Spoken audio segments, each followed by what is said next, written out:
Welcome to Case by Case. We want to just take a moment and remind you that this content is intended for adult audiences. It is created for educational and informational purposes only.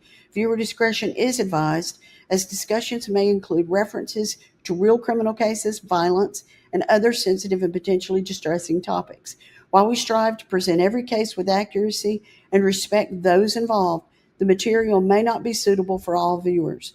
Please proceed thoughtfully.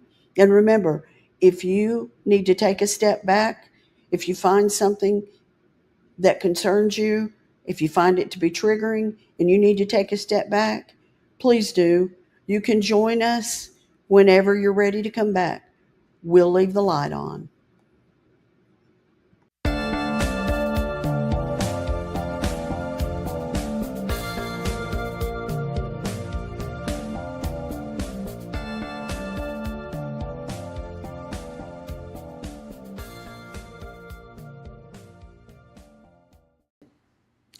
Welcome to Case by Case. In this episode, we're going to break down Day 8 in the trial of Colin Gray, the father accused in connection with the school shooting carried out by his son, Colt.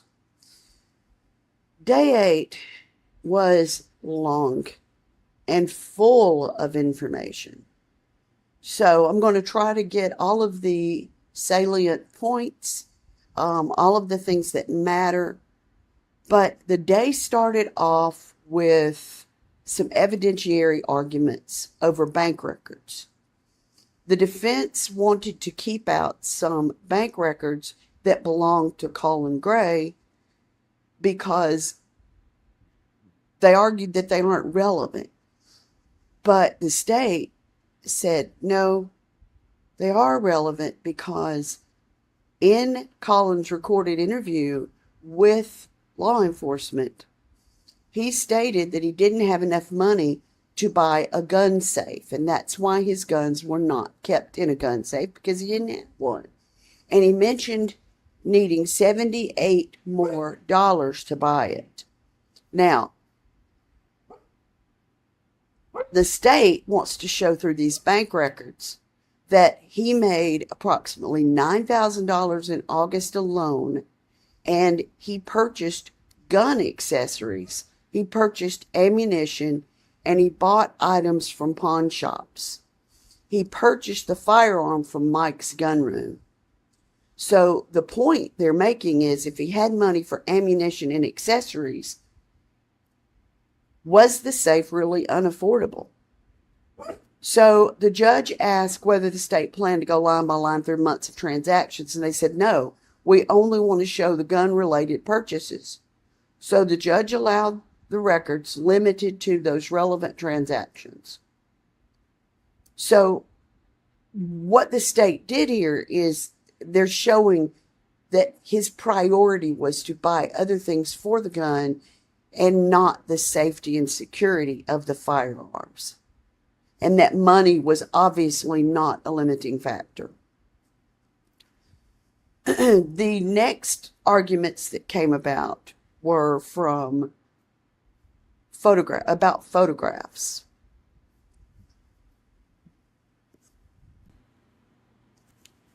Well, the state really brought it for the Colin Gray trial today. There had been some really strong evidence all the way up through this trial, but today there was a lot of written records that showed a lot of things.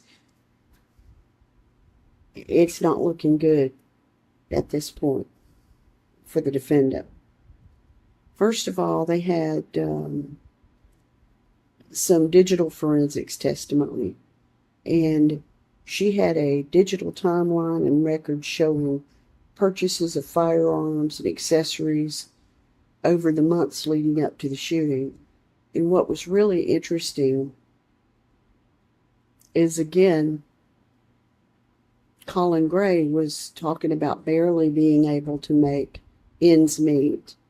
And he had to borrow money from his mother-in-law. And he borrowed money from his sister. And he continued to buy accessories for the gun for his son, Colt. He didn't spend the $78 that he should have spent, that he was short on getting that safe. But the evidence did show that he looked it up several times. He just never took the steps to buy it. There were a lot of warning signs. I mean, more warning signs than I really thought there were going to be. There was not only the violent incident with his mom, with Colt and his mom, but there were things that the mom told the defendant, and he said, you've got to get those guns put up. In fact, the big altercation that happened between Colt and his mom was because she said, those guns have got to go. That gun's got to go. And, of course, Colt texted his dad and tried to make it sound like he thought she was going to hurt somebody with the gun, so he fought her over it, pushed her back. There were a lot of planning steps that this teenager went through. I mean, he would blow up at his dad for things, not really sure what it was. He would blow up at his mom, his grandmother, and then he would play on their guilt, and he would get them to buy him things. Text messages between everyone that was what was the majority of the day, was communications between Colt and his mom, Colt and his dad. There were just a lot of warning signs. It came out that the dad saw the shrine in Colt's room to Nicholas Cruz months and months before the shooting. In fact, there were pictures that were entered into evidence that Colt or someone took of Colt standing in front of that wall with all of Nicholas's images. There were, there were images today that came in of Colt at 4 o'clock in the morning, when his dad would have been in the house and there, may have been awake getting ready for work, or we don't know, but Colt put the gun in his mouth. He put the gun to his head. He was just playing around with it, which went again to the fact that he had access to this at all hours of the night while his father was home. This wasn't him sneaking it out of a closet, playing with it, and then putting it away. He had access. So none of this looked good for the dad. There were records that suggested that the defendant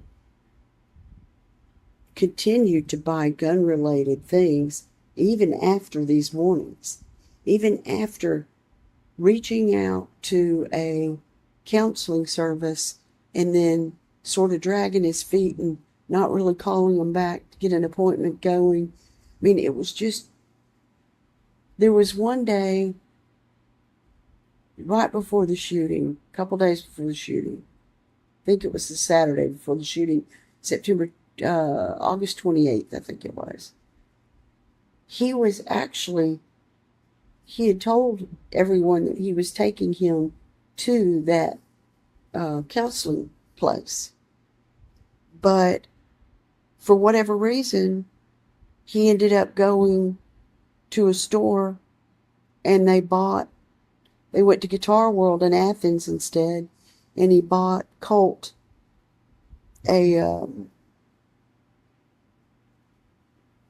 we call it toboggans, but it's a thing you put on your head. We call them toboggans, but a hat. It's It's one of those knit hats. And they showed evidence that that was found on the floor after all the shooting. Okay, so they did all of that, and then we saw him playing around with the guns. There were warnings of his mental health. He was texting people about his health. He was saying that things were telling him to do bad things. There were just a lot of warnings through the months leading up to this. And the last thing that happened is they showed the surveillance video of the shooting. Now, they did not show all of it online, but they did show him leaving the classroom, going to the restroom, putting on yellow gloves, putting on his vest, getting his gun ready, all of that. But then when he got to the point where he walked into the classroom in his second period and started shooting, we didn't see that, thank goodness. But it was obvious how devastating it was, beyond common sense. But it was obvious because when you're watching the defendant, his attorneys are trying to reassure him a little bit. One of the sheriff's deputies that's on the other side of him, jumped a little bit when these things were happening on the screen.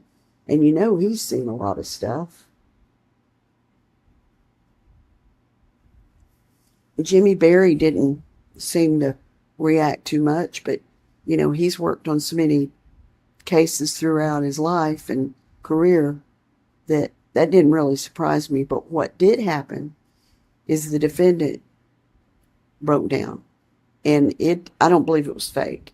I believe it really was, hurt and regret, the steps he could have taken, the one thing he could have done, get that safe and put the guns up. He could have been the one that stopped all of this. So they showed all of that, and after they did that, the state rested. The defense communications were basically Jimmy Berry today, and he indicated that Colin Gray is going to testify. And the judge read him the details about, that's your choice, no matter what anyone else says, you can choose to testify or not testify. Talk it over with your attorneys. But right now, as it stands, it looks like it's going to be, it looks like he's going to testify. So, I know this is a shorter recap, and there was a lot of content today, but that content, a lot of it was repeat of things we knew about before. A lot of it was text messages and purchases, and it was things that proved what other people had talked about earlier in the trial. So although it was very dense information and it was very detailed, it was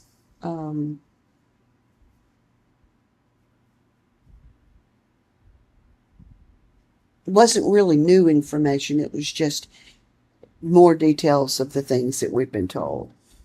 But one thing that was obvious throughout the day is that the defendant absolutely neglected clear warnings, and he allowed his son free access to the gun. And that was in spite of concern from others and warning signs to himself. So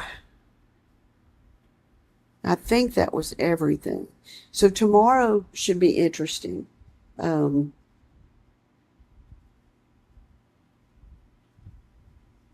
If he actually testifies, I'm sure they will guide him through talking about how he just, I mean, this is just me thinking. I think that they're going to talk him through, hey, I never thought my son would do that. It never crossed my mind. I did want to get a safe, but I didn't want to feel like I was punishing him. And that's what I think is going to happen. Because one of the things I've noticed throughout this trial is that the dad, he did miss the mark a lot. But I think that he did genuinely love his kids. And I think that he really wanted to make them happy. But he just wasn't sure how to do it all alone. And I think that he wasn't sure how to do things with his wife being in and out of trouble and all the things going on there. Now, she had a lot of warning signs, too. That came out today. There were a lot of people in the chat on the YouTube video saying she should be right there beside him because she had a lot of warning signs, too. But the difference is she didn't buy him the weapons. She didn't give the weapons to him to put in his room and keep and have access to. She didn't do any of that. And she did continually try to get his dad to take him. There's something odd that happened on that day that he was supposed to take Colt to that rehab or, that center in Athens. Marcy, the mom, was supposed to go with him. And her mom was going to drive her up. And she asked Colin to meet her halfway. And it seemed like everything was in agreement. And then all of a sudden, he changed his mind and said he wasn't going to do that. He wasn't going to come get her. And then he sort of ghosted her for a few days and didn't have any contact with her. I don't know what precipitated that. I don't know if it was Colt saying, look, I don't want Mom here involved. I don't know if it was Colt working on his dad and saying, I don't really need to go into that place. But something definitely changed. And another interesting thing about the schooling is that Colin's sister, Colt's aunt, offered to pay for them to go into this school program. And he didn't take her up on it. So there were just a lot of red flags, a lot of things missed. And it hurt. It really hurt seeing how close they were to stopping this if they'd just taken the next step. So we'll see what tomorrow brings. But for now, this is Case by Case. And thank you for listening to this recap on the Colin Gray trial, Day 9.